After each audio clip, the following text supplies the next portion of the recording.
The Oregon Liquor Control Commission, in partnership with Oregon Transportation, has developed this video to help you, the alcohol server, better recognize early signs of alcohol impairment.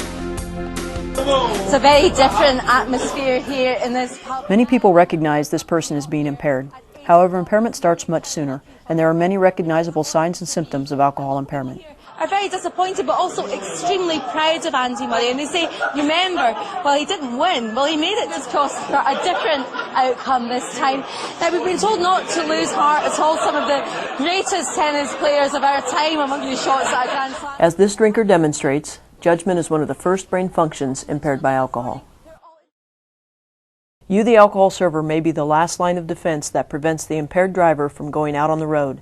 In 2009, in Oregon, 48% of fatal crashes involved alcohol or alcohol and drugs. Good seal and blow really hard until I say stop.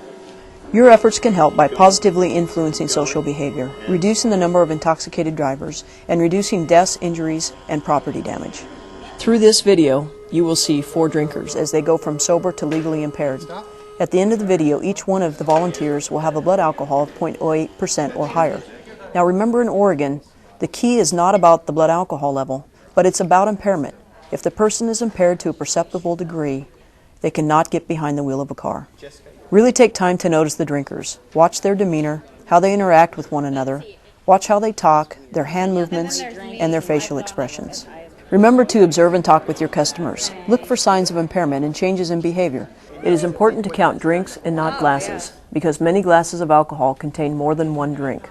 1.5 ounces of distilled spirits equals 12 ounces of beer or 5 ounces of wine. Intervention is a plan of action. It includes asking young people for ID, slowing service when a customer shows signs of intoxication, or calling the police when an impaired customer insists on driving. Every person in this video has become legally impaired. Notice the flushed face, the animated hand movements, and the change in conversation. In random places on your face? Notice the facial movements in an attempt to disguise the slurred speech. Those get infected really easy. She goes, well, I don't care. And I go, I know you don't care. That's why you still live in this home. The drinker may not look intoxicated, but as you become more experienced in what to look for, these subtle changes will become more obvious to you. The states that were 18, you could go drink at 18. The drunk falling off the bar stool anyone can recognize. There are several signs of impairment that can be spotted if you know what to look for. Make it a priority to observe your customers, because it's up to you to know when they should quit. Would you get behind the wheel of a car right now? Knowing what I know today, being in the media, I wouldn't even have come close after the 3rd drink. How are you feeling right now? Fine. I feel very relaxed. How about that? That was the thing. I could feel a little bit of a difference, but apparently from what I was heard from the officers, there was quite a bit of difference between when I was sober versus when I'd been drinking. You know, they could tell a big difference. I couldn't as much. Do you think it makes a difference being in this setting? Or would you make that a different decision if you were not in the room with all these folks? Maybe, because there aren't all the eyes on me and not all the people in uniform usually standing around me. Because a drinker's judgment is impaired by alcohol, you need to make a good faith effort to know when it's time for them to quit.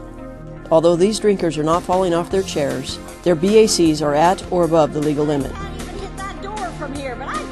Make it a priority to observe your customers, because it's up to you to know when they should quit.